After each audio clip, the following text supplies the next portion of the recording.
And maybe nobody will ever even know what they've done. But they're being obedient to the call to minister to the brethren, to minister to one another. So think about that. If you think serving the local body is just pastor, Sunday school teacher, missionary, and you say, there's nothing really there for me to do,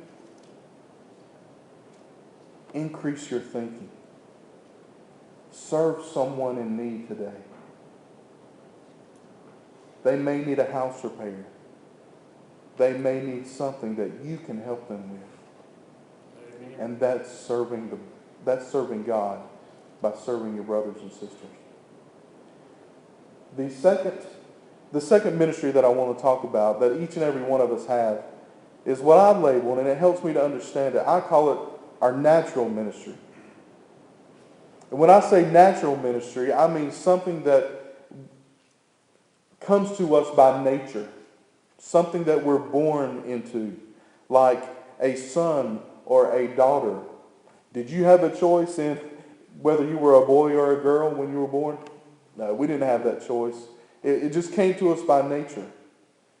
But God gives commands and responsibilities for our natural ministries. And there's other natural ministries besides sons and daughters. It's husbands and wives, brothers and sisters, grandmother, grandfather. In other words, it starts with an F. Our family. That's exactly right. It's our family. That's our natural ministry. And every single one of us, no matter what our area is in life right now, we're all responsible for our family ministry. Those ministries, those natural ministries, though they might change and look different at different times in our life, they never end. From the time you were born to the time you close your eyes for the last time, you are involved and responsible for your natural ministry. And God gives us commands for those. And this is the one that I'm most passionate about, is this natural ministry, the ministry to our families. Because I look at America, and I look at our church, and I look at churches, and I look at our communities, and I'm just like everyone else. What's the problem? What's wrong? What's the answer? What's the solution? And from what I see, and from what I see from the Bible, it has a lot to do with our natural ministry, our family ministry, and the breakdown in our families. Look with me, flip over really quickly to Ephesians chapter 5. Ephesians chapter 5. And we'll do just a little bit of flipping. Ephesians chapter 5. Because this is so important to me. I think this will answer a lot of questions. Ephesians 5.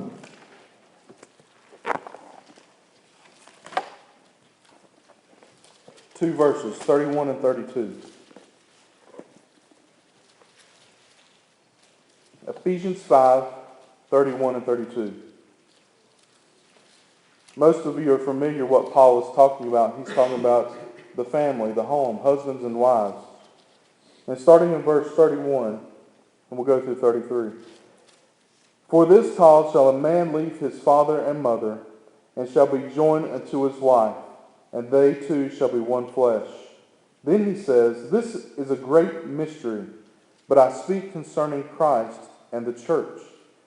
Nevertheless, let every one of you in particular so love his wife, even as himself, and the wife see that she reverence her husband.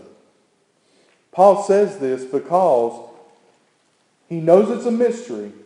He can't completely explain it, how the marriage and the family completely represents God, Christ, and the church.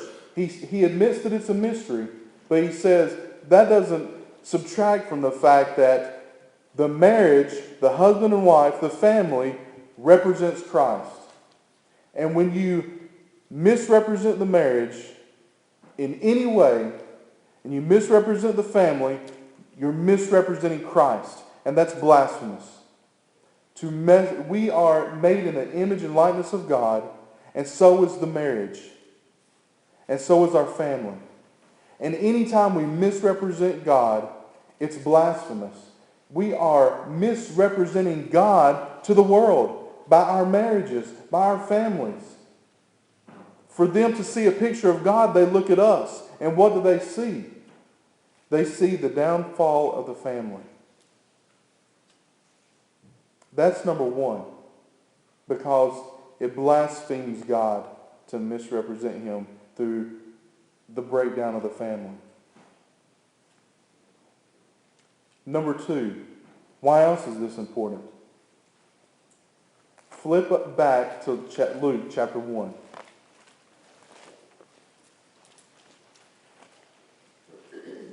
Matthew, Mark, Luke. Luke chapter 1.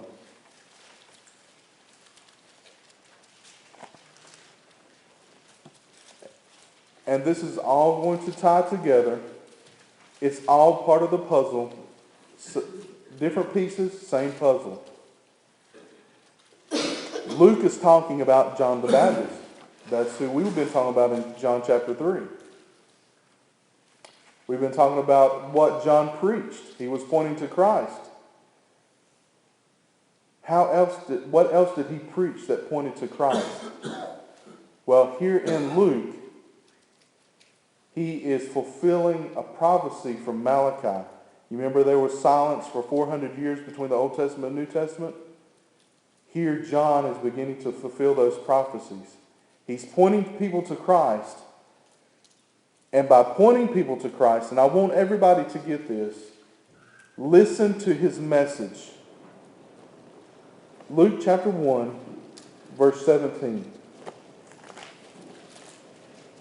Luke says, "And he, John the Baptist, shall go before him, Jesus, in the spirit and power of Elijah." And what will John the Baptist do?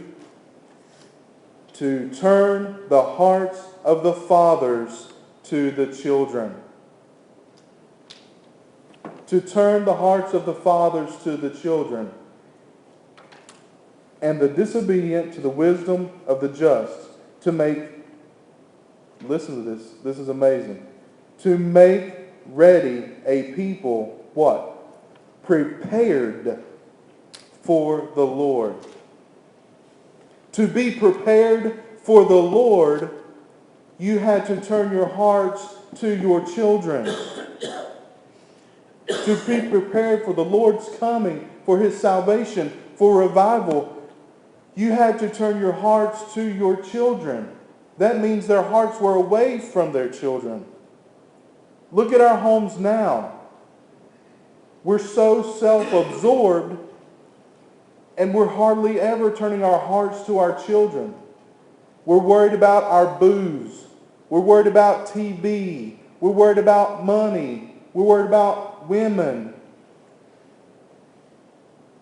We're worried about everything else. We're worried about partying. Our parents are worried about everything else but their children. And John the Baptist came and he said, to be prepared for the Lord, I'm turning the hearts of the fathers to their children. If we want revival in this community, and we want revival in this church, if we want salvation to come to the people of our community, we need to be preaching that the fathers' hearts must turn back to their children, and our families need to be restored. Amen. Let's read where this comes from. It doesn't take just a second. Flip back to the last book of the Old Testament, Malachi. And this is where it gets tough, because God through Malachi gives some tough thoughts to the people of Israel.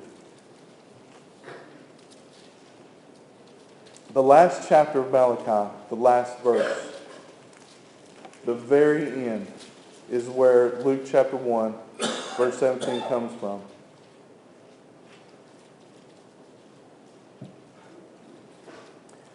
Chapter 4, verse 6.